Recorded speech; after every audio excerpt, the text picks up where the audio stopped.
livro mais vendido de todos os tempos. Suas páginas contêm a história do povo hebreu, do povo judeu e, posteriormente, a do Messias. No entanto, seja por ceticismo ou até mesmo ignorância, alguns duvidam da veracidade de determinados acontecimentos históricos aqui presentes. Será que há como provar as coisas ditas em suas páginas? E se nós buscarmos evidências além da Bíblia? Para começar, a própria habitação do povo Israel em Canaã, desde tempos imemoriais, era debatida.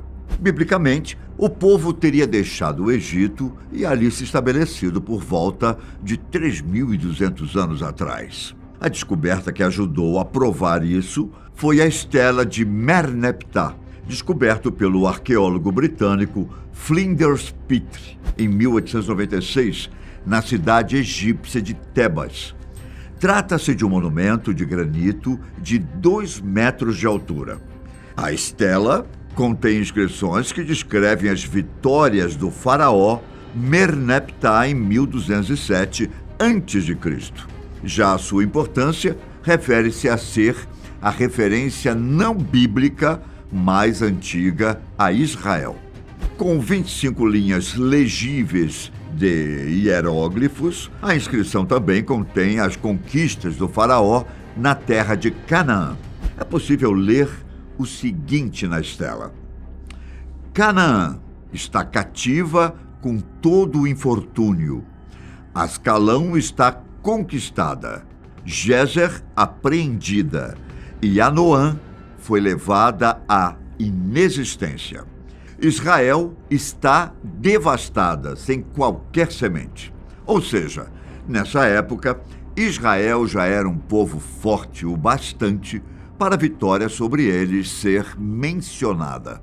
Isso indica que o povo já estava estabelecido ali por tempo bastante para construir suas próprias estruturas e ter uma força militar. A palavra Israel aqui foi usada para se referir ao povo, não à terra. Afinal, a terra ainda era referida como Canaã. Isso implica que, na época, o povo não deveria ter um rei ainda.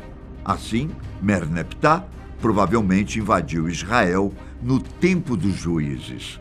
Essa é a comprovação de que o êxodo aconteceu antes mesmo do 13º século a.C., algo que é confirmado no capítulo 6 do primeiro livro dos Reis na Bíblia. A importância dessa estela não pode ser negada. É uma prova física de que o êxodo não foi tão recente quanto imaginavam. Se ele não tivesse ocorrido antes do 13º século a.C., quando Merneptah invadiu Israel, esta cidade não seria um poder estabelecido no local. Então, mencionar Israel pelo nome dos registros seria completamente desnecessário. A evidência contribui para confirmar a assertiva bíblica de que os hebreus estavam em Israel há pelo menos 3.200 anos. Outra das características mais questionadas da Bíblia pelos estudiosos é a existência de algumas personalidades históricas ali mencionadas. O rei Davi é um dos que sofre com essa descredibilidade. Muitos duvidaram e duvidam de sua existência, já que não existiam evidências fora da tradição judaica que comprovassem que o governante existiu.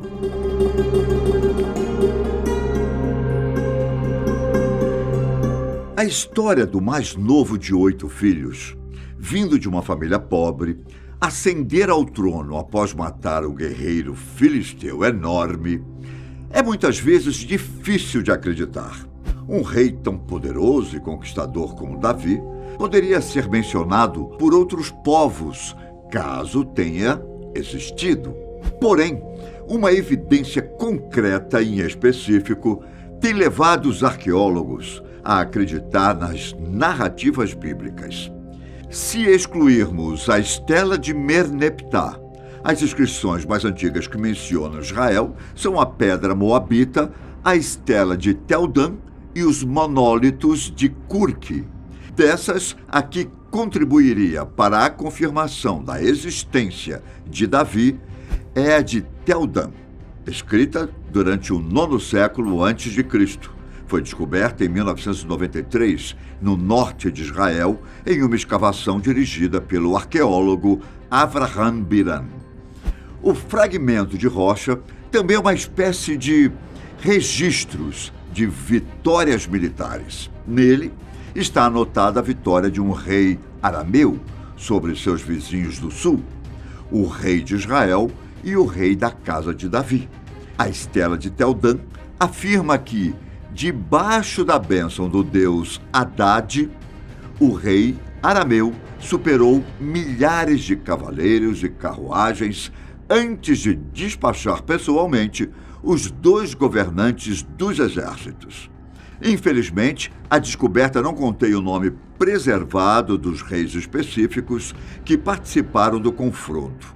O tempo acabou corroendo essa informação.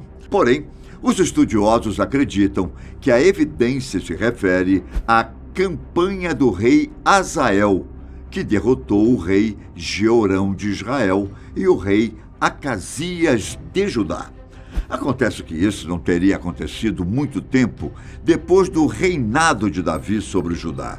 Então, seria um espaço de tempo muito curto para inventarem um governante mítico que fosse ancestral dos demais reis. É uma prova bastante confiável de que Davi foi, sim, um líder literal e personagem histórico do povo judeu, não uma invenção.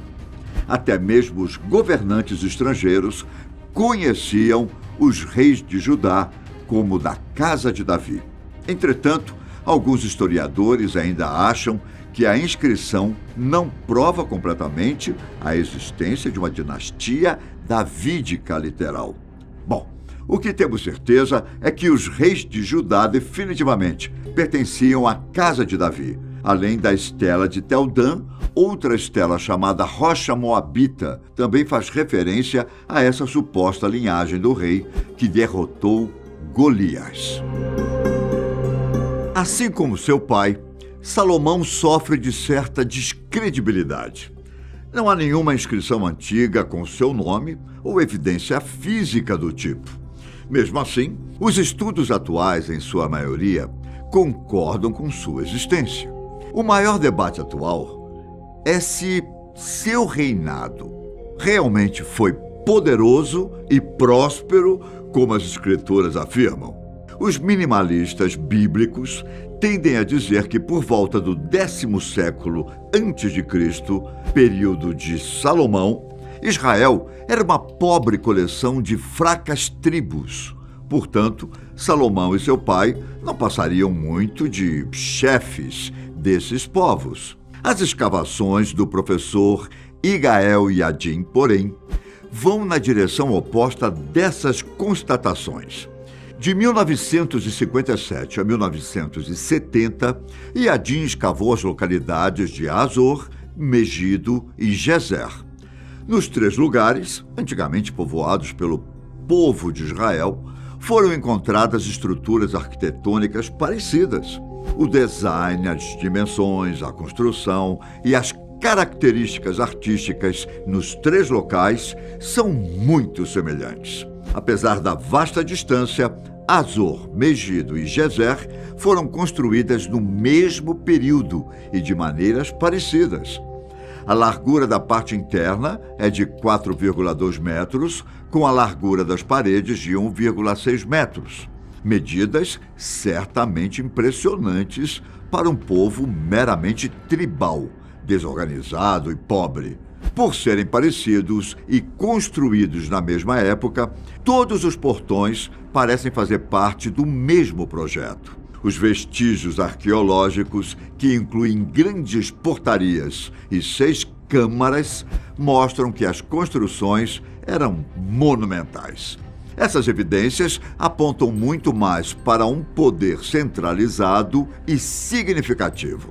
As cidades também estão separadas por distâncias relativamente grandes, abrangendo a maior parte do território geográfico da antiga Israel. Isso aponta para um controle administrativo sobre uma grande área. Arqueologicamente falando, Azor, Megido e Gezer foram construídos pelo mesmo governante poderoso.